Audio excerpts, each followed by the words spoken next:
IPL mega వేలానికి ముందు కొన్ని నిబంధనలపై బీసీసీఐ సమాలోచనలు చేస్తోంది. ముఖ్యంగా ఐపీఎల్ లో ఇంపాక్ట్ రూల్ కొనసాగిస్తారా లేదా అనే దానిపై క్రికెట్ ఫ్యాన్స్ లో ఆసక్తి నెలకొంది. ఎందుకంటే ఈ రూల్ ను కొన్ని ఫ్రాంచైజీలు వ్యతిరేకిస్తుండగా మరికొన్ని సమర్థిస్తున్నాయి. పలువురు ఆటగాళ్లు కూడా దీనిపై భిన్నాభిప్రాయాలు వ్యక్తం చేశారు. ఇంపాక్ట్ రూల్ తో ఆల్ రౌండర్లకు అన్యాయం జరుగుతుందన్న వాదనను తెరపైకి తెచ్చారు. దీనిపైన కూడా బీసీసీఐ వర్గాలు చర్చించినట్లు తెలుస్తోంది.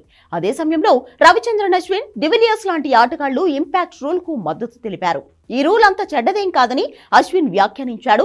మన వ్యూహాలకు అది అదనపు విలువతో పాటు పదును పెట్టేలా చేస్తుందన్నాడు.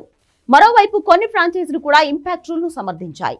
రూల్ కొనసాగిస్తే అదనంగా మరో ఆటగాడిని ఆడించొచ్చన్న వాదనతో ఏకీభవించాయి. దీనితో పాటు మ్యాచ్ చివరి బంతి వరకు రసవత్తరంగా సాగేందుకు వీలుంటుందన్న అభిప్రాయాన్ని వ్యక్తం చేశాయి.